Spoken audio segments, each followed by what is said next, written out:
after teasing Lutai about his suit. After a while, Vorobi, another recruit, looks for the 6th unit. He stumbles upon the same group of men from earlier and sees them drinking. Knowing that they'll undergo training together, Lutai proactively introduces the squad. First off, he introduces an aspiring painter named Ruslan. Then a couple of normies named Stas and Suri. Lastly, he introduces the 2 delinquents Chugun and Rabah. Afterward, the shamed barber comes in together with an officer and points at Lutai and his squad. Everybody stood up ready for whatever comes next, but the officer disregards the barber's complaint and smacks him on the head after knowing that the squad he reported were future members of the Afghan unit. Soon, they arrive in Uzbekistan where they are joined by another recruit named Pinochet. Later, a tough-looking officer named Lieutenant Daigalo arrives and shouts at the recruits to stand in line. The lieutenant then informs them that he will be training them to be a Soviet paratrooper for the next 3 months. Then he orders the recruits to follow him running as he drives off. After arriving at barracks near the border of Afghanistan, Lieutenant Daigalo asks the men's names to familiarize himself with them. When it was Ruslan's turn, he starts getting philosophical. He then gets a jab in the gut from the lieutenant in response. Lutai gets 1-2 for the barbershop incident. Later that day, the recruits are ordered to stuff some rocks in their backpacks and get up on the hill. They struggle to make it on top, but as soon as they arrive, the soldiers beat them up and push them back down. After they made their way down, the lieutenant screams at the recruits how the more they bleed in training, the less they'll bleed in war.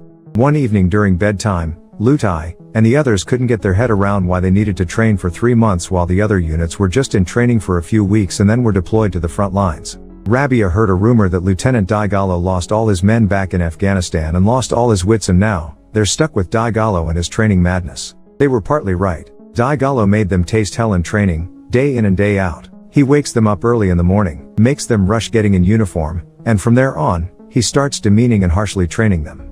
In one instance, during training and running up the hill, Chugun was caught with jacket in his backpack instead of rocks. The jacket absorbs the impact and lessens the pain if Chugun was to inevitably fall on his back. But tough luck for the young recruit. Lieutenant Daigalo wasn't pleased, and so, as punishment, he beats Chugun to a pulp after training. Days later, the squad doing some running exercises when Vorobi fell on his back and couldn't take much more. Lutai and Chugun ran back and carries their buddy until they reach the top of the hill. After they make it up top, Vorobi exclaims that he will quit the next day. Stas also declares that he's quitting as well, stating that he received a letter from his mother a few days back stating that she's sick and with no one to take care of his mother. It was reasonable. The following day, during the formation of the whole regiment, the colonel addresses the men and asks them if anyone wanted to quit and doesn't want to serve in Afghanistan. Vorobi almost takes a step forward but decides against it. Stas also changes his mind.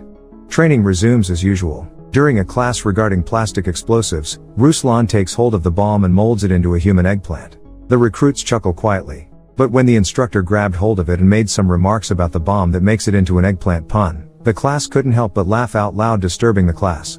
The instructor informs Ruslan that he's going to report the incident to the lieutenant. Later that day, the painter makes his way into Daigalo's quarters thinking that he'll get a beating. Turns out, the lieutenant wasn't fazed by the incident and wants Ruslan to paint his portrait for a woman who he's been writing back home. The following day, a captain was teaching the squad relevant cultures in Afghanistan that could either get them killed or save their life. The captain explains that Afghanistan is a Muslim state and so, it has different rules and perspectives on life and death. Like how the Muslims are not afraid to die and kill an infidel since it's an easy way to paradise. That disrespecting their women could mean a death sentence. And that it shouldn't be underestimated because, in its long and proud history, Afghanistan hasn't been conquered by another nation.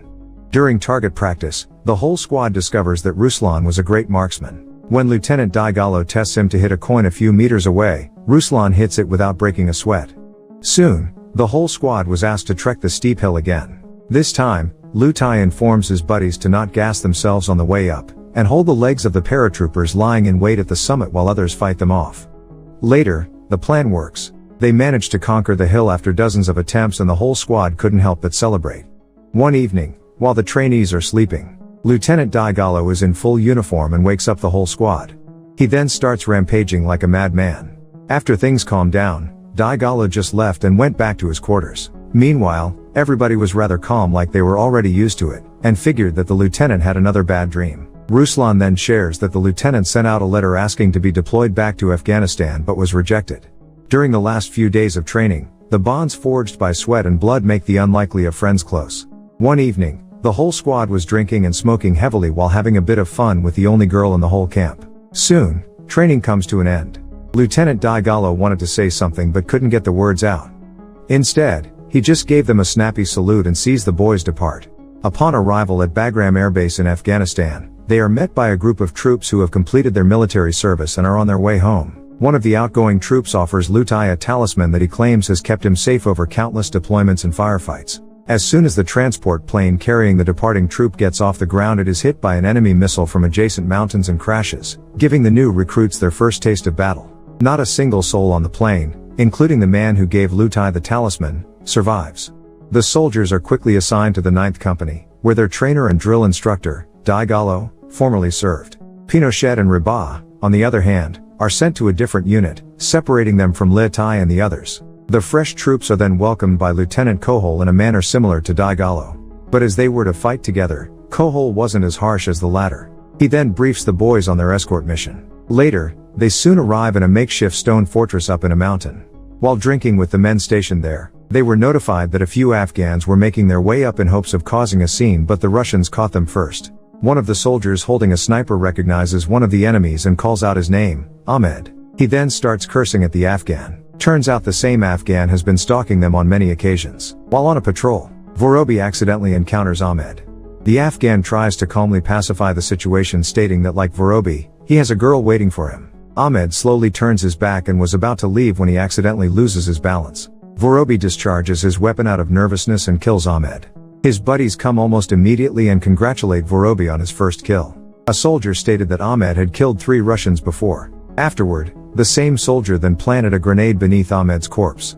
6 months later, the 9th Company starts digging and fortifying a position high up in one of the Afghan mountains. Riba and a few men from his company arrive all bloodied. It was clear that they'd just seen action and lost a lot of men. The captain asks Riba's friends to look after the poor young soldier. The man couldn't speak and was not in his right mind. It was like the lights are on but no one is home. While on guard duty, Stats falls asleep. Lieutenant Kohol beats him to a pulp so that it will serve a lesson to other men in the company that sleeping while on guard duty has heavy consequences. A month later, the soldiers of the 9th Company are still stationed at the same location. Ruslan was drawing some outlines to tattoo on his squadmate when he was called by Lieutenant Kohol. The officer orders Ruslan to get him some matches. With supplies running very low, it was very hard to come by. Ruslan sees a local mountain dweller and asks for matches in exchange for canned food. The local guides the young Russian toward the village and into his house. He was then given 2 boxes of matches. Ruslan was making his way back when their commanding officer along with a few troops from his unit met him halfway. Without the knowledge from the task Kohol gave to Ruslan, the CO punches Ruslan in the gut as punishment for leaving his position. Days later, a convoy of Soviet tanks, trucks, and troops were making their way to the 9th Company's position when suddenly it was ambushed. A heavy firefight ensues between the Afghan Mujahideen and Soviet troops. With the element of surprise and profound knowledge of the terrain, the Afghans managed to catch the Soviet troops off guard. The insurgents destroyed a few tanks and trucks. Amidst the chaos, the Afghans killed the decorated 9th Company commanding officer and including Riba. Lieutenant Kohol, Lutai, and the others try to pursue the enemy but lost them in the cave tunnels.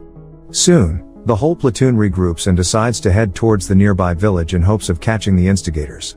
Stas was ordered to check a courtyard for any signs of enemies. Left alone, Stas carefully clears the corners but let his guard down when he sees a young boy, which proves to be a fatal mistake. The young boy shoots Stas. Lutai immediately runs to his friend's position and sprays bullets, killing the boy instantly. The whole squad carries Stats out of the village and tries to stop the bleeding. But it was all for naught. Stats breathes his last and dies. Just soon as Stats died, the Soviets fires hundreds of missiles and obliterates the village. During New Year's Eve, with a few months left until their discharge, the squad was in for a surprise when Pinochet was assigned to them. Lutai, Vorobi, Ruslan, and Chugun go immediately to hug their brother. Later, the whole squad makes a toast for their fallen comrades and parties like crazy afterward. Early the next day, Ruslan goes out near the cliff to paint the Afghan landscape. Despite its turbulent and bloody history, the landlocked country has its fair share of beauty. But suddenly, a group of men in black emerges at Ruslan's back. The painter manages to warn his comrades but was immediately shot in the head. His blood splatters on the canvas, making it his last art. Hundreds if not thousands of Afghans came to attack the Soviet outpost. Despite being outnumbered, the Soviet soldiers stands their ground. After heavy bombardments from the Afghans, Lieutenant Kohol discovers that he's the only officer left standing. Soon, it turned to close-quarter combat. Lutai was knocked to the ground while Chugun goes full-on Rambo mode with his machine gun. Eventually, the Soviets come on top. Fatigued and a few men left, Kohol and the others try to be hopeful. Not soon after, another wave of attacks commenced. The Afghans are gaining ground.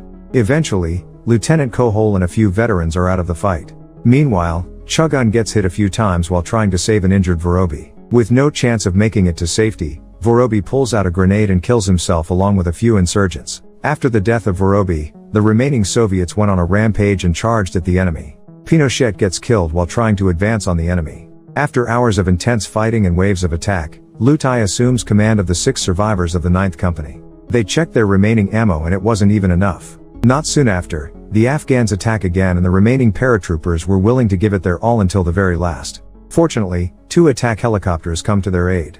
But they were hours